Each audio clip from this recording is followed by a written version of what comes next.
this show based on this particular novel? There's a lot of reasons. Some of them are business reasons. Like, it's very hard to get access to George's material, and there were some rights holders who had the rights to the movie, and the movie also came along with TV rights. So because this was made into a movie in the 80s, the rights fell outside of the tradition, the rest of George's work. So they came to us and with the rights, and Jeff came and pitched a take on it, which was amazing. I mean, he really pitched the teaser trailer that you saw in the room, and we're like, oh my God, we've never seen anything like this. Formula, the movie more so, and ignoring some of the book stuff?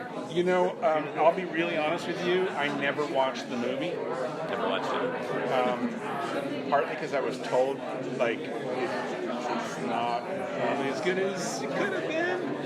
And it's a product of its moment in time, let's say, for being kind. Thing. So, and also, we develop a lot of books, working with Doug Lyman, and we sort of have a philosophy that, you have to, at a certain point, leave the book behind. You honor it, but leave it behind, and we have that experience on Born Identity, and a lot of projects we've done, our other show, Impulse, came from a book, Jumper came from a book. So, we use the novella as a starting point, but still try to honor it, so it's a balancing act. And there are certainly moments throughout where it's a direct lift from the book, but we didn't set out saying, we have to do that. We took his characters, we took the basic premise of the novella, and the first 10 episodes follow the arc of the novella. It begins and ends with the novella. Begins and ends. So after that, it's just free reign into the universe that's been developed. Hopefully. At that point. People keep referencing, especially the panel, Aliens, and this idea of a horror movie and thriller, as George says, as Psycho in space. Yeah. Do you want to sort of give each season its own different flavor? Or are you going to keep with, Yeah, we've talked about that a lot. Okay, so what would you envision for future seasons in terms of tone? And it's funny. I don't want to spoil it. Yeah, we shouldn't spoil it. I mean, this season was very much The Shining in space. And it's hard for us on the panel. There's not a lot for me and Gene to talk about because we can't spoil the big reveal of what's going on. But if you know the novella, But there's a whole nother concept for season 2, if we get lucky enough, that's also based on a sort of core concept as strong as Shining in space. Okay. And I think anytime you talk about these sort of horror concepts, there's a little bit of Shining in space, there's a little bit of Psycho in space. There start to be some connective tissue between different pieces, and the core idea we have for season 2 is well represented in sort of 1 or 2 horror films, but it's an idea that's been in a lot of horror films, and we would just sort of build it out. Yeah.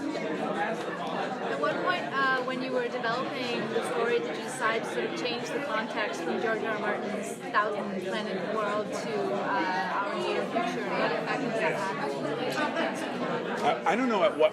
Well, it was Jeff pitched it that way. Jeff pitched it that way, but the idea. George is that's such a complicated, complex idea, and it's not as dramatic and simple as First Alien Contact. The book is there's many alien species. There was a the 1,000 World universe. Lots of different alien species have visited Earth over time, and so we wanted to scare people. And I think we wanted people to be nervous for this group to be, traveling out to the edge of the solar system to meet with aliens. I think in today's world, First Contact is just a little bit of a scarier premise than we're meeting one of many species that we're well aware of. Well, we also, we want to move it closer to present day, and that kind of comes more from the work Gene and I have done with Doug Lyman, where all of Doug's movies feel like there's a relatable way in. If you look at a film, Age of Tomorrow, that's a recognizable world. It's our world. There's just this one difference. There's aliens that land in, and it gives you a relatable way in. So moving our show closer to present day, if you look at our spaceship, there's parts that look like the International Space Station. It looks relatable and grounded in today's world, and that gives the audience relatable way into the show. So that, by necessity, kind of allowed us to let go of some of the more fantastical elements that were enjoyed in this material. Can you speak a little bit about the sets and the practical effects used and why you chose to go that direction? Yeah. That really intrigued me. Yeah, I mean, we love talking about this, but we brought in a production designer named Guy Hendricks, who was the designer of the spaceship in Sunshine and Passengers, and he had this idea which we loved. He did our conceptual work. He did all the concept art in the beginning, and his idea was like, you can't build a spaceship this big all at once. It's not like Star Trek where it's just like it came out of a mold. Like, that's why our spaceship has really old parts to it, and then gradually over time it got more and more and more advanced to catch up with the technology, more recent technology. So if you ever get a chance to look at the outside of our ship, it goes from old to new to new to newer to newest. And where that translates into this, the character stuff is like when you're asking your actors to invest in some and portray some really crazy ideas as the season progresses, to have them live in a space that feels like you've walked into a spaceship. It is really great because it means that they immediately click into another world. And we constantly, there's the stuff you use on sets for lighting atmosphere, the smoke and stuff. We basically had that all day, every day. So you'd walk onto the sets, and in addition to like, oh, you're on a spaceship, there was this sort of mood that was just constantly on the sound stages when you wander in, that it just immediately put your mind in a different place. And I think in terms of portraying all the crazy stuff that happens, it was a real help to make it as practical as possible.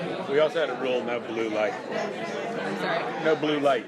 There's so many space shows where like everything's blue, it's all blue light. It's like, I mean, there might seem blue every once in a while in the show, but it's like, I mean, if you look at Sunshine, like, it's part of the thing that makes it feel so real. It doesn't look like it's lit. The other color thing to look for in the show is exactly when and how we use red. Okay. Good tip there. Very mise en scène. Thank you so much, guys. Great. Thank you. Thank you. Thanks.